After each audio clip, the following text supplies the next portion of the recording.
www.jovempan.com.br. Bom, o grande assunto de hoje, sem dúvida, de toda a imprensa brasileira, do mundo, é o ato de Eduardo Cunha acolhendo o pedido de abertura de impeachment já formulado no Congresso, aliás, na Câmara Federal. Após meses segurando o pedido, Eduardo Cunha, afinal, acatou o pedido do impeachment contra Dilma. Para falar novamente sobre o assunto aqui no Jornal da Manhã, agora nós vamos ouvir o lado do governo, que nós já ouvimos o senador José Serra, ouvimos o senador Aécio, ouvimos a doutora, os advogados que propuseram o pedido, o Miguel Reale Júnior e a doutora Janaína. Agora nós vamos ouvir o outro lado, o lado do governo e o lado de Dilma Rousseff. Estamos aqui com o deputado José Guimarães, do PT do Ceará. Bom dia, deputado. Bom dia, um prazer. O senhor é o líder do governo na Câmara. Como será a articulação do governo, deputado? Existe alguma estratégia para barrar esse processo de impeachment? Primeiro é a indignação, porque você não pode manchar e macular a democracia brasileira. Aqueles que estão, nesse momento, maquinando o golpe, é aqueles que são pouco afeitos à democracia, à Constituição Democrática. O Brasil não é uma republiqueta qualquer. Você não pode, de uma hora para outra, querer decretar impedimento, para depois arrumar o fato, o objeto. Não há consistência jurídica nenhuma, a não ser o ódio de uma oposição que não aceitou o resultado das urnas. Mas o golpe... Tem tanta gente denunciada nesse país que precisa ser punido. Portanto, a história da Dilma e aquilo que eventualmente eles falam que seria crime de responsabilidade, o Congresso Nacional, ontem, por 314 votos a 99, decidiu fazer a revisão da meta fiscal de 2015. Ou seja, as tais chamadas pedaladas inventadas por membros do Tribunal de Contas da União, que teve o objetivo político de punir o governo. Ontem o Congresso, com a maioria de 314 votos, decidiu por maioria, portanto, que as chamadas pedaladas que eles falam não é crime de responsabilidade. Portanto, primeiro, denunciar. E segundo, por que foi feito isso? É bom vocês perguntarem da Rádio Jovem Pan. Pergunte por que foi feito isso. A presidenta emitiu a nota, primeiro, a denunciar esse fato, e, segundo lugar, dizer que ela não tem nenhum crime, não cometeu nenhum crime, nenhum delito, a diferentemente de muitos que hoje perdem o impedimento da presidenta. O que nós vamos fazer? Articular a base, compor esta comissão, vamos avaliar ainda isso hoje, mas não há... Aliás, hoje eu vi uma declaração do senador Tasso Gereissati do Ceará, quando ele diz o que está em jogo não é o mandato da presidente Dilma, que está em jogo é a democracia brasileira. E esses arrivistas de direita, quando não querem aceitar as regras democráticas, eles enveredam por esse caminho. Mas, deputado, o impeachment não é uma regra democrática? Está nos artigos 85, 86 da Constituição? Se houver fato determinado.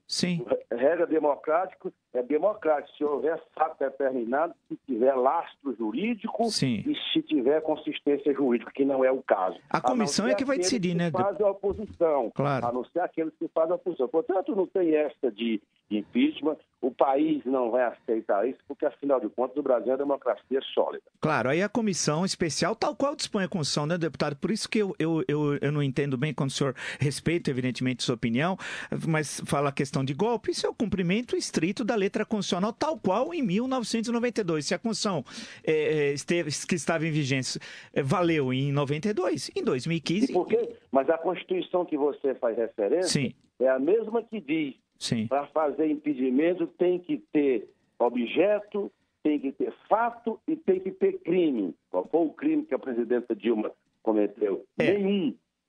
Até porque, meus caros entrevistadores da Jovem Pan, isso que estão dizendo que é motivo de impeachment, por que não pergunta o que o governo do Paraná fez? Os governadores fazem. Sim, mas é uma outra questão, né, deputado? Não, todos fazem isso, revisão de meta fiscal. é uma orquestração de uma direita que não aceitou o resultado das urnas. É essa a questão. Eu queria justamente colocar o senhor, quer dizer, aí que há uma pequena divergência, porque isso está na Constituição e esse argumento foi usado pelo presidente Collor. O curioso é que parece que a história se repete sempre como tragédia. Em 1992, ele dizia, eu tive 35 milhões de votos, ninguém pode me tirar do governo. Agora a diferença é o número de votos, que foram 54 milhões, né? Mas eu queria... Não é verdade, a diferença é o fato. A diferença é o fato. Ele só tinha um Fiat Elba de 11 mil dólares, deputado. Todo mundo sabe. E qual é o crime que a presidenta Dilma cometeu, meu? Você deveria, evidentemente, ter um pouco mais de respeito pela mulher brasileira. Não é questão de mulher, nós somos disputa política, não de gênero. Não há fato político nenhum, e muito menos consistência jurídica. Então, são épocas e são momentos totalmente diferentes. Sim. É claro que o impeachment está dentro das regras democráticas, mas tem uma preliminar jurídica. Eu sou advogado. Sim. E o doutor Hélio Bicudo deveria saber disso também, aqueles que estão patrocinando esse golpe. Sim. Para fazer o impedimento, tem que fazer determinação daquilo que é o fato para objeto. Mas a comissão não vai analisar isso, deputado? Não há fato. Agora, você está dizendo que é a mesma coisa. Agora, eu pergunto a você. Sim. Cite o fato que objetivou, cite o fato que determinou esse impedimento. O Petrolão, deputado, é o maior desvio de recursos públicos da história do mundo. O senhor ficou indignado com o Petrolão? Veja bem... 42 bilhões. Eu não estou discutindo o Petrolão, eu estou discutindo o ato do presidente da Câmara ontem que pediu a abertura do processo de impeachment. Mas isso depõe o regimento, está no regimento. E, aliás, o Marco Aurélio Garcia, ministro do STF... Marco Aurélio Melo, Garcia do PT, o senhor está confundindo. Aliás, perdão, o ministro juiz do Tribunal, Supremo Tribunal Federal, o Marco Aurélio, não é evidentemente o Marco Aurélio Garcia, é o ministro Marco Aurélio de Melo, declarou que o Eduardo não tem competência para abrir impeachment. Não sei se vocês viram a declaração dele. Portanto, nós temos que encarar isso com absoluta normalidade. Ontem, como aconteceu um fato muito relevante, que foi a Câmara ter aprovado a revisão da meta fiscal, as instituições vão funcionar e, portanto, nós temos que trabalhar para recuperar a economia e tocar o país. E a comissão especial, o senhor já tem candidato ao PT? Já tem nomes para a comissão especial? Afinal, agora o fato já foi criado. Tem a comissão especial. Já tem candidatos do PT? O senhor vai designar? Já tem reunião da base governamental? Primeiro nós vamos discutir com a base aliada, vamos discutir isso, não há nenhuma definição disso. O senhor recorreu ao com essa decisão que o senhor citou do ministro Celso de Mello, não, do Marco Aurélio Melo, haverá recurso do PT ao Supremo contra o ato do Cunha? Essa parte aí jurídica eu não estou... Não, mas o senhor é advogado, é por isso que eu perguntei. Eu estou acompanhando. Eu acho que cabe, mas quem está acompanhando isso é outro departamento. A minha missão como líder e como advogado é cuidar da política. Não sei dizer, com todo respeito, se haverá ou não recurso no Supremo. Acho que haverá, por conta daquelas manifestações da relatora quando suspendeu os efeitos daquele rito estabelecido pelo presidente da Câmara. Deputado, bom dia, Silvia Popovic. Bom dia, Silvia. Tudo bem? Silvia, perdão. Então, a gente está muito preocupado, porque a presidente tem um índice de rejeição gigantesco. Só 10% da população ainda apoiam e aprovam a presença dela no governo. A situação econômica está destruído o país. A situação política, todo mundo sabe que o Brasil, que vocês todos políticos estão muito envolvidos em se manter no cargo e tentar segurar a situação. E o país que está precisando de uma série de... Quer dizer, não está podendo ser governado como necessário, porque a gente está vendo os números todos da economia e os números da política. Enfim, eu não vou precisar dizer isso para o senhor, porque o senhor deve também estar muito preocupado com o que está acontecendo, né? Não tem uma hora que tem que largar o osso e acabou? Veja bem... Vamos puxar pela consciência, olha o nosso país, como é que está? Tem uma hora que nós temos que fazer os ajustes. Acho que tem que ter mudanças importantes na economia. A economia, o ajuste está sendo concluído, mesmo com toda a crise política. Você sabe que ontem nós votamos a matéria mais importante do país. A Câmara não está deixando de votar, o governo tem conseguido importantes vitórias, ainda que a mídia não reconheça isso, e as medidas econômicas estão sendo tomadas. Nós temos que acelerar o crédito, nós temos que tomar medidas para retomar o crescimento da economia brasileira, porque senão pode levar à falência dos entes federados. Esse é o esforço que tem que fazer, mas não se trata de largar o osso. Vocês sabem que o mundo está vivendo uma crise, ou não impacta no Brasil a crise da China. Então, O mundo globalizado, deputado, o país o Brasil é um país deputado, Denise quem está falando, não tem nenhuma situação fiscal definida. Foi revista a meta deste ano, mas admitindo um roubo de 120 bilhões de reais nas contas públicas. E para o ano que vem, o governo está contando com o CPMF, que muito dificilmente vai passar no Congresso. Não há base para isso. Não dá para falar que a situação está definida com um déficit de 120 bilhões de reais. Veja bem, nós já aprovamos a recomposição do orçamento. Não sei se vocês sabem que o PLN ontem, que nós aprovamos, e a matéria que nós aprovamos na revisão, o relatório de receitas na Comissão Mista de Orçamento, já incluiu, inclusive, foi aprovado na comissão um recurso da CPMF. Uma ficção, por enquanto.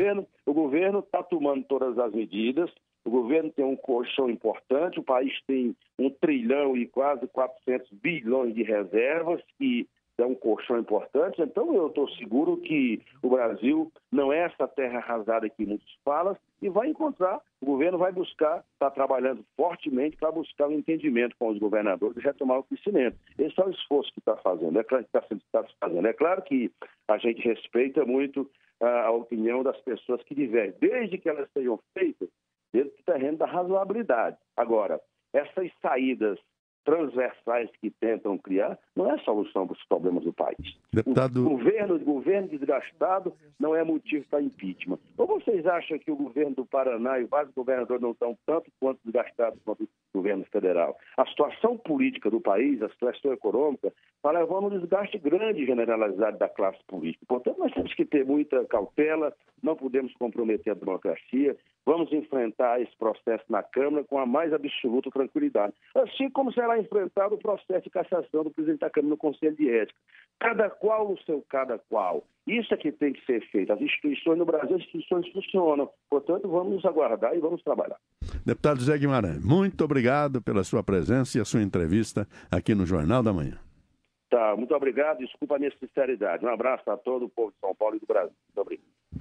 Agora vamos ouvir sem Denise Campos de Toledo. Ele estava falando que a situação do país está resolvida, que está no caminho aí para tomar as medidas. CPMF já está valendo. Já está valendo essa obra de ficção do ano que vem, mas enfim, vamos a números concretos. A produção industrial foi divulgada hoje pelo IBGE referente a outubro. No mês de outubro só um recuo de 0,7%. Em relação a outubro do ano passado, a produção industrial caiu 11,2%. Foi o 5º mês consecutivo de queda de produção. Em 12 meses, 7,2%. Todas as indicações são muito ruins. Já tivemos esses dados sinalizados pelo PIB, mas do terceiro trimestre. Agora já é o dado do primeiro mês do último trimestre do ano. Bens de capital, que são máquinas e equipamentos, indicador de investimentos no país, registrou uma queda no ano de 24,5%. Isso é sinal aí da falta de motivação do empresário brasileiro em investir, da falta de confiança em relação a toda a situação que nós estamos vendo na economia e na política. E mais um dado que aí vem do Banco Central. Saiu a ata da reunião da semana passada do Copom, do Comitê de Política Monetária do Banco Central, quando 2 diretores defenderam o aumento dos juros já na reunião da semana passada. Mas aí o Banco Central sinalizou que vai continuar monitorando o cenário para então tomar novas decisões em relação à política monetária. Isso quer dizer que o Banco Central pode aumentar os juros no mês de janeiro para segurar o repasse de aumentos de preços para a inflação do ano que vem, porque houve uma pressão muito forte de preços administrados que foram corrigidos com uma dose de exagero muito grande este ano, porque o governo segurou lá atrás. Estão maquiando a inflação também. Não estão maquiando a inflação, eles estão querendo segurar na marra, apesar do ambiente recessivo. Então, os juros podem subir ainda mais, isso inibe o consumo para segurar a inflação na marra, ou sinalizar que o Banco Central está trabalhando. Banco Central que lá atrás estimulou o consumo quando não poderia estimular, dentro daquele contexto do governo de medidas populistas. Então, é isso que nós estamos vendo agora. Agora, o Banco Central, se ele tomar uma atitude dessa, vai coincidir possivelmente com a discussão do processo de impeachment. Juros mais altos no ambiente com recessão mais profunda.